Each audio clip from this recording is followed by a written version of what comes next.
In light of what is happening in Bilad Sham, I thought that one of the things that I should do is to discuss some of the hadith, some of the traditions that are going around that we should be aware of with regards to the modern realities. That is because when it comes to the signs of the Day of Judgment, Bilad Sham, or this area of Syria, it plays a very vital role. And there are many traditions about Bilad Sham. And today we will be discussing not the authentic ones, but some of the ones that are very weak or fabricated, but are very common on the internet. Because we should warn against the weak and the fabricated traditions, because too much is being read in, and people might become absorbed in trying to recreate what they think the hadith says. And this is a common problem throughout history. So today's brief lecture is a summary of some of the more common, fabricated or very weak traditions that I've seen being circulated on Twitter, on WhatsApp, on Facebook regarding the current situation in Bilad Sham. And by the way, we don't need weak and fabricated traditions. We have enough in the Qur'an and in the authentic Sunnah to tell us of the blessings of Bilad Sham. I just recited in Salatul Isha the whole verse about Allah subhanahu wa ta'ala mentioning that al-ardh allati barakna hawlahu, that subhanalladhi asra bi'abdi laylan min al-masjid al-harami ila al-masjid al-aqsa, that the masjid al-aqsa alladhi barakna hawlahu, everything around masjid al-aqsa is mubarak. And Allah calls it al-ardh al-muqaddas, and Allah calls it the holy land. And the Prophet ﷺ said in a number of authentic traditions, he said that, oh Allah, bless us in our Bilad Sham, bless us in our Bilad Sham, barik lana fi shamina. And he said this when Bilad Sham wasn't under Muslim control, it was under Roman control. And he said this is supposed to belong to us because this is where the prophets walk, this is the holy land, it belongs to us. So we don't need weak and fabricated traditions, and yet we find them commonly circulating amongst the masses. Now, before I get to one or two examples, very brief introduction. I know I've spoken about this a lot of times, but still, a quick, very quick refresher course.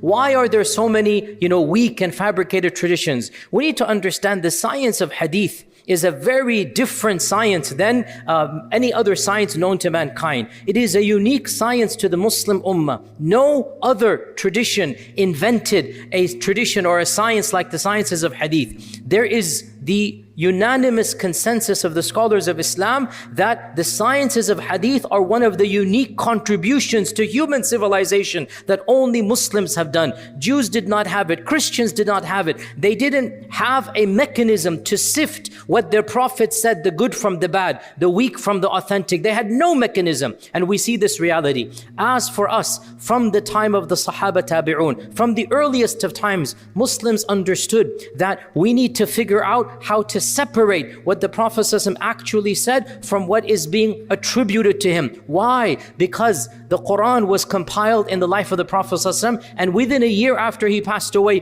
Abu Bakr as-Siddiq radiallahu anhu made the official copy of the Qur'an from Fatiha to Nas. As for hadith, hadith was organic. Hadith was not compiled in a book because it was not possible to compile in a book. Because the Prophet ﷺ spoke for 23 years. Sahaba heard him throughout his life. And so as the Sahaba spread, the knowledge of what they heard also spread. So you had Sahaba spreading a hadith where they went. But along with the Sahaba spreading what the Prophet ﷺ said, you had people fabricating. You had people who wanted to, figure out a mechanism to justify their theological deviation, their political deviation, or their own interpretation. And they made up statements attributing it to the Prophet sallallahu alaihi wasallam. Along with this, you had another factor, and that is the normal reality of faulty memory. Can you imagine a simple example? If all of your family came together and began recollecting memories of your great-grandparents, let's say the legends that came down, right? For sure, all of your, cousins, second cousins would have some stories exactly the same.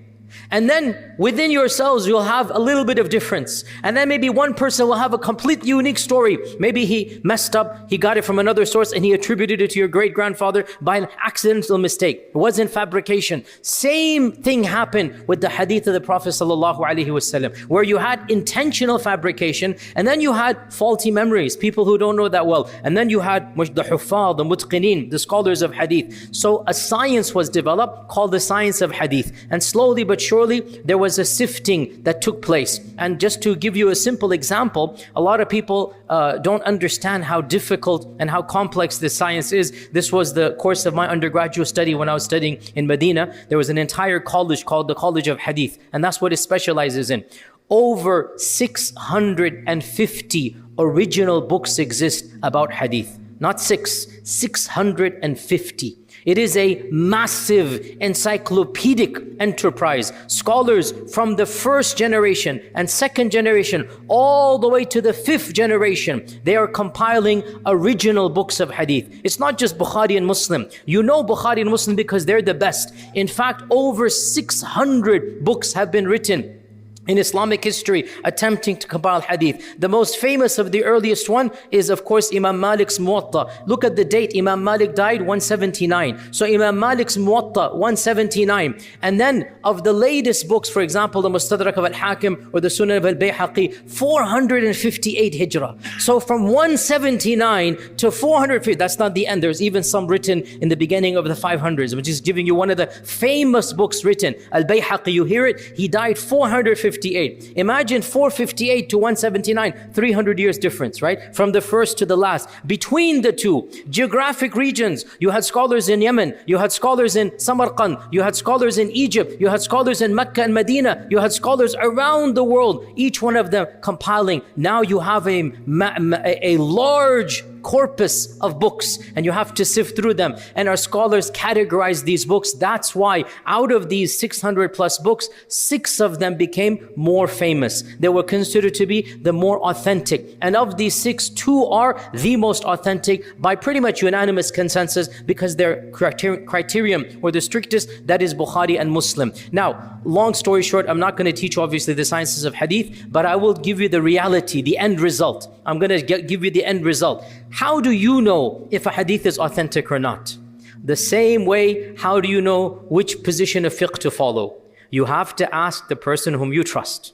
That's all. There is no other way to do this. It's not your area of expertise, so you have to go to somebody whom you trust. And understandably, just like in any discipline, you're going to find a spectrum of opinion. Therefore, don't be surprised if a certain preacher or a speaker gives a hadith and says, oh, this is a good hadith, it's an authentic hadith. Another preacher says, no, this is not an authentic hadith. Such is the reality of hadith sciences. Don't be surprised. And one very important point to note, if somebody believes a hadith is weak because of a technical reason, this person is not rejecting what the Prophet ﷺ said.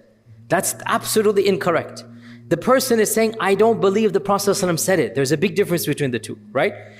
One scholar might say this hadith is authentic. Another scholar says, no, I looked at this chain and I think this is weak. It's a technical ikhtilaf. So to reject a hadith because you think it is weak is not a rejection of what the Prophet ﷺ said. It's a rejection of him having said it. You see the difference between the two, right? And so please be careful of this distinction. Now with that very long introduction, understand another point. Imam Ahmad famously remarked, there are 3 genres, the bulk of traditions are false in them. There are 3 areas, the bulk of what is narrated by the people, and Imam Ahmad, he's speaking around 250, 240 Hijrah. Imam Ahmad is speaking in the middle of the 3rd century. Imam Ahmad says, there are 3 areas, the bulk of what the people narrate, it's not authentic. One of them, tafsir, another of them, maghazi, and the third of them, the signs of the Day of Judgment, which is our topic today.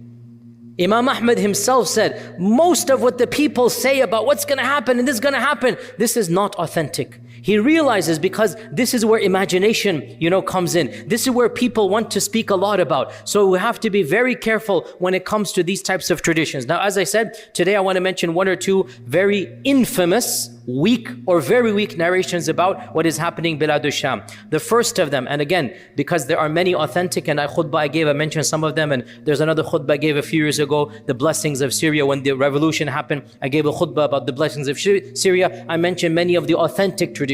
Today, I want to mention 1 or 2 of the most infamous, inauthentic ones that I see circulating. So the first of them I want to mention is the infamous narration that is reported in a number of traditions. Now again, pause here.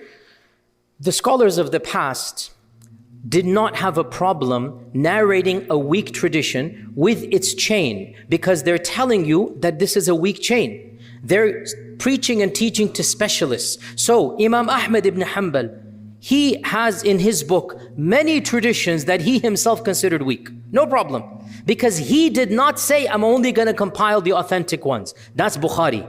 If Bukhari has something in his Sahih, this means he thinks it is authentic. Muslim, this means authentic. As for Ahmad or Abu Dawud or the other books, they didn't have that high stringent condition. Why they didn't have it is beyond the scope of today's lecture, but suffice to say, if you had that strict condition, you would have to eliminate the bulk of traditions. That's why Bukhari really was the strictest, because he had a very high standard in doing so. So we have in Musnad Imam Ahmad many traditions that Imam Ahmad himself knew to be weak, but he wanted to record them that you know the chain, because if you know the chain, you can figure out it is weak. So Imam Ahmad has it in his book, and it is also in the Mustadrak of Al-Hakim, and it is also in other books, which is the infamous hadith about the black flags coming from Khurasan.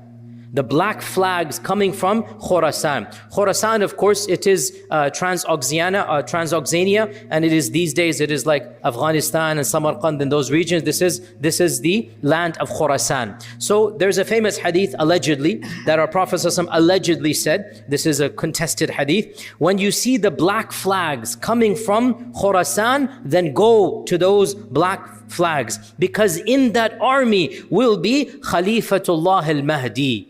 This is one version of the hadith. When you see the black flags coming, then go to that army and support them, because within them will be Khalifatullah al-Mahdi. And in Ibn Majah, a similar version, but a longer version, that allegedly a hadith goes that there shall be a civil war in which 3 armies will fight over a treasure. All of them are the sons of a Khalifa. They're all princes. And then none of them is going to be successful. And then a black flag will come with an army from Khurasan, and they will kill everybody like nobody else has been killed. Then when you see them, then go towards them, even if you have to crawl on ice, and give your allegiance to that army, because in that army is Khalifatullah al-Mahdi. And hadith. Now, this hadith is the famous hadith of the black flags, right?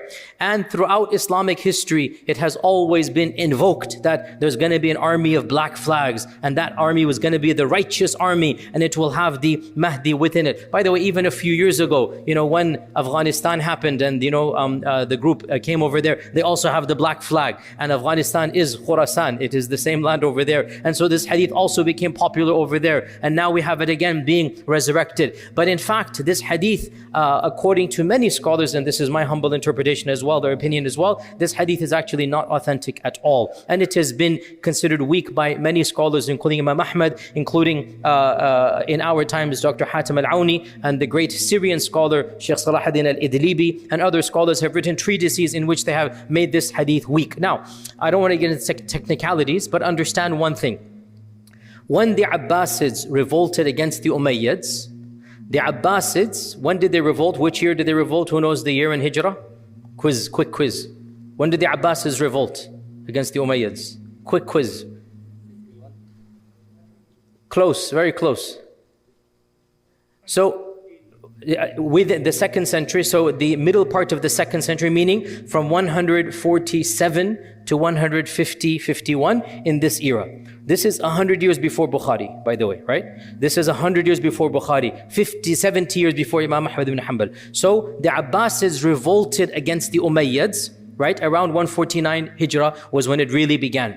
The main person who led the revolts was from Khurasan. And his name is Abu Muslim al-Khurasani. And the banner that he used was black. You see where this is heading? So a lot of scholars have pointed out that these genres of traditions seem to support the Abbasid revolt against the Umayyads.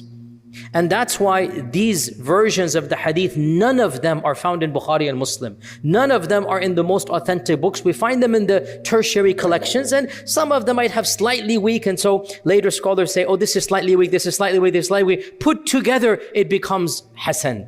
This is the opinion of some of our scholars. We respect that. Other scholars say actually not only is every chain quite weak, but the content of it, it just goes against, it's fihi nakara. They say it's something that we should reject because it seems to very much, coordinate, if you like, or act as a instigator to the Umayyad and the Abbasid warfare that took place. And in fact, that's why Ibn al-Jawzi famously considered this hadith to be fabricated. Ibn al-Jawzi considered this hadith to be absolutely fabricated. And he put it in his famous book, Al-Mawdu'at. And this notion of the Abbasids using this, by the way, it was actually so common in their time. They were the ones using this hadith as well, that in fact, Al-Mansur, who is the real founder of the Abbasid dynasty, he's the one who founded the city of Baghdad. Al-Mansur named his son Abdullah al-Mahdi.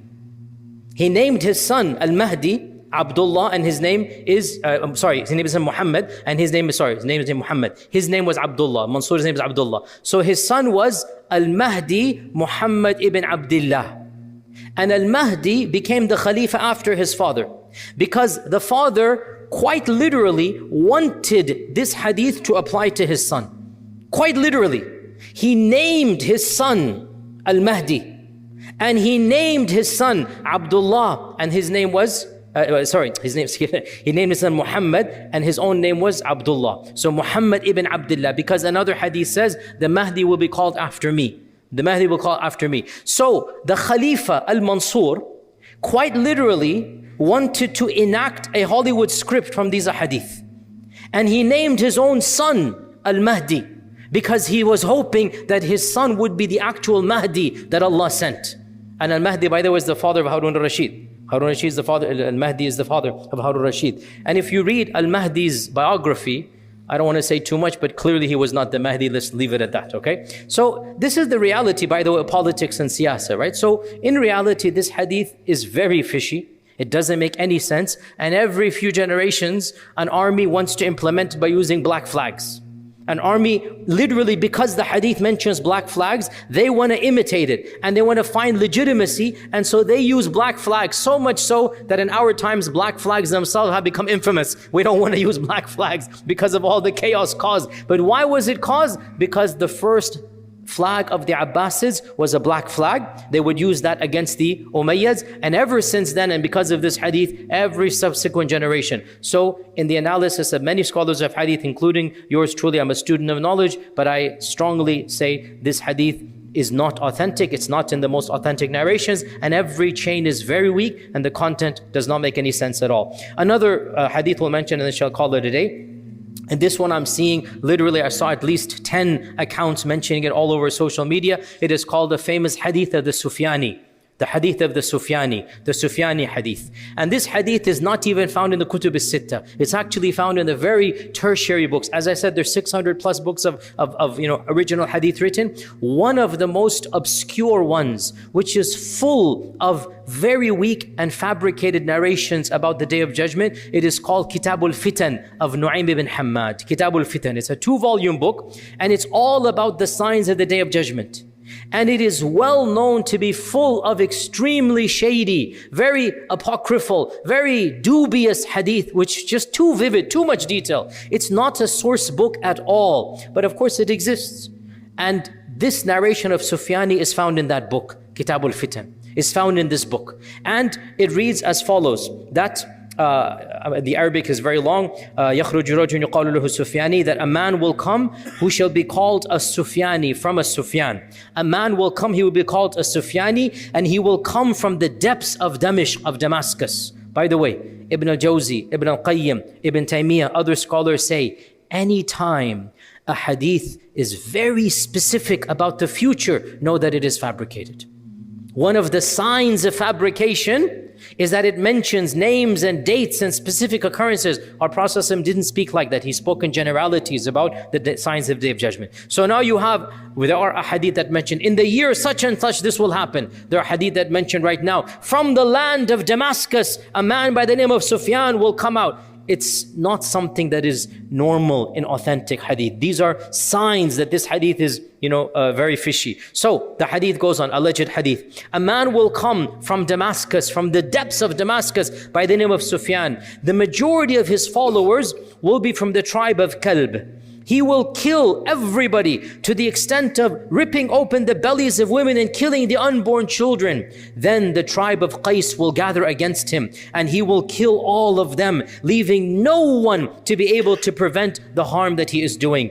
Then a man will come from my household, Ahl Bayt the Mahdi. A man will come from my household. He would rise in the district of Al-Harra, and the news will reach Al-Sufyani. He will send an army to confront him, but they will be defeated. Sufyani will then march with his own forces. Then when they reach a desert area by the name of Al-Bayda, Allah will cause the earth to swallow them, and none of the Sufyani army will survive except a few who will tell others what happened. End hadith. Now, this hadith is now being forwarded everywhere because I don't want to get too specific, but they're interpreting a certain person to be the Sufyani, another person to be the tribe of Kalb, another group to be the tribe of Qais, and everybody. So they literally read this hadith, they look at what is happening, and they start assigning like children playing games. You play this, you play this, you play this. And then they pretend this hadith is applying over here. This should never be done even with authentic traditions, much less weak and fabricated traditions. This should never be done even with authentic traditions.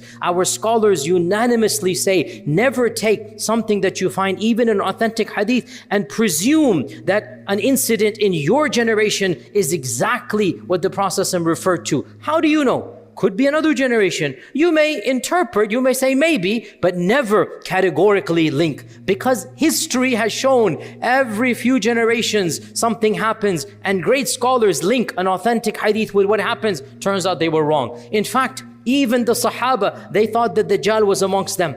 And the next tabi'un, they thought another person Dajjal. And the next person, every few generations, somebody comes and says, oh, this Dajjal, Dajjal, Dajjal. Well, alhamdulillah, he has not yet come, and may we never live to see him. May we not ever see, that time that comes. So never, ever apply even an authentic hadith to current events. How much more so when it is weak and fabricated? So this hadith talks about a figure known as Sufyani. What does Sufyani refer to? From the descendants of Sufyan, Abu Sufyan. And right then and there you realize something is fishy here, right? Because the Umayyads were despised by many groups of people, especially those who supported the Ahl al-Bayt. And so the notion is, not that I'm defending the Umayyads or criticizing, I'm just being factual right now. The Umayyads have a lot of good and they have a lot of bad as well. Just look at what they've done, a lot of good and a lot of bad. This is the reality, right? So I'm not defending, I'm not criticizing. I'm telling you factually, the Ahl al-Bayt, the supporters of the Ahl al-Bayt, the Shia to Ahl al-Bayt, they obviously did not like the Umayyads at all for many legitimate reasons. And so to say that there will be a civil war between a Sufyani and between an Ahl al-Bayt, automatically this is the reality of what was happening for the first 100 years of the Umayyad rule.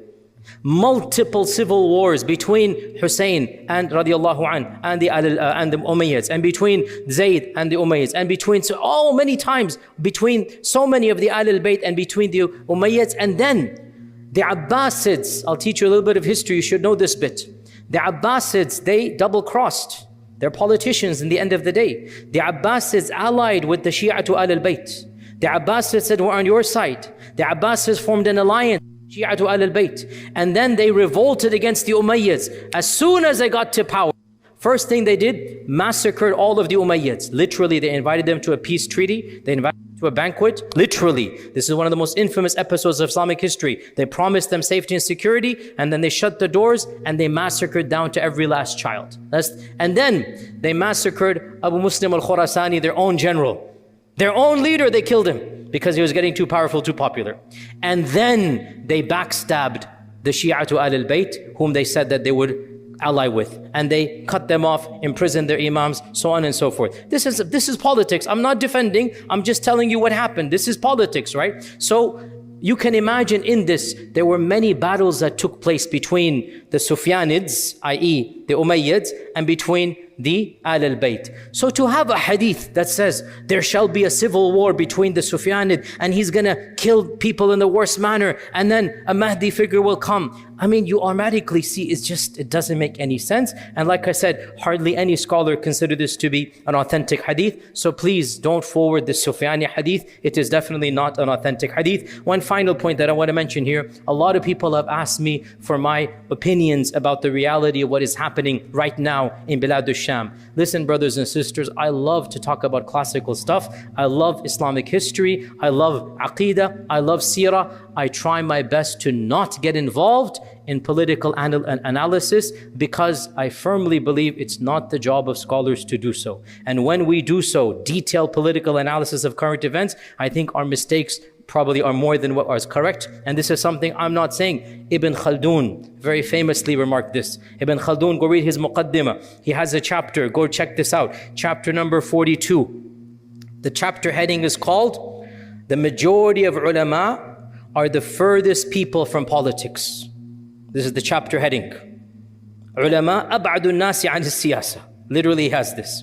He is making a remark here. The least qualified people to run political affairs. And I'm speaking as somebody who is inshallah part of the scholarly tradition.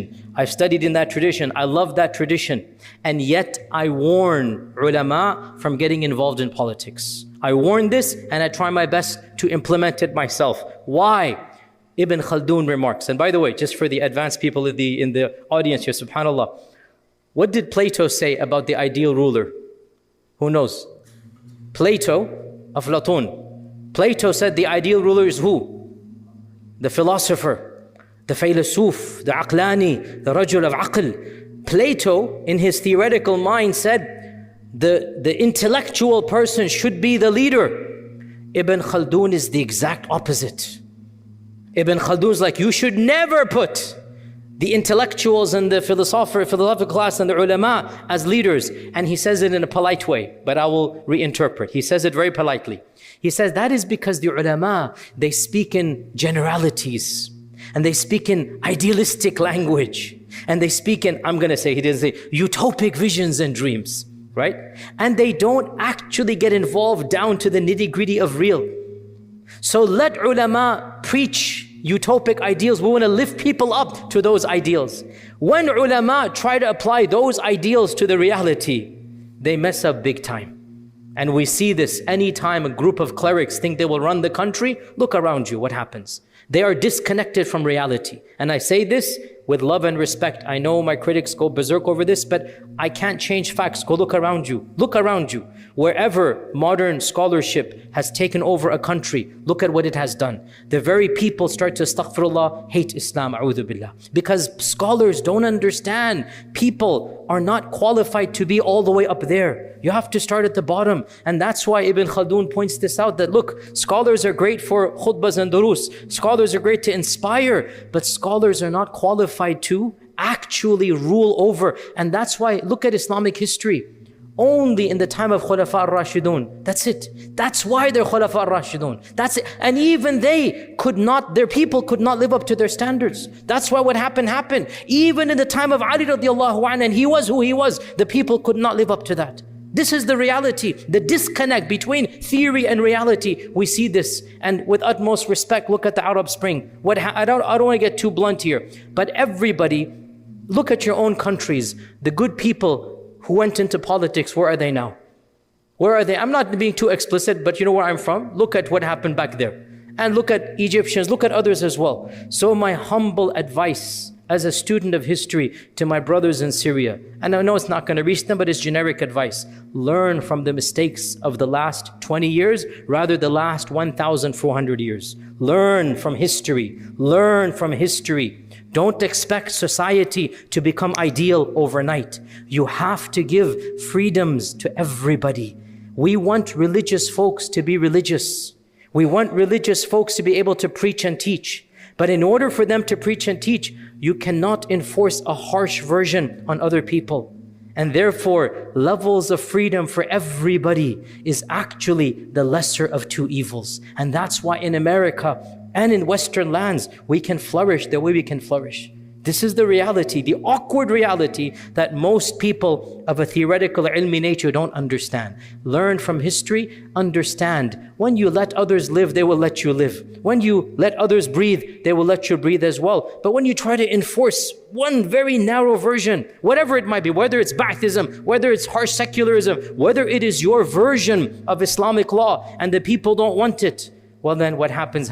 So learn from history. My sincere advice to them is that the goal, we want religiosity to be something that is cherished. We want preachers and ulama to have the freedoms to preach and not be criminalized. And perhaps the only way to do that is to allow people a level of freedom that everybody can inshallah ta'ala accommodate. We make dua for our brothers and sisters in Syria. We make dua that Allah subhanahu wa ta'ala blesses them. We make dua that Allah subhanahu wa ta'ala provides safety and comfort for all of the people and allows them to be a role model for other Muslim nations around the world. Inshallah, we'll continue next week.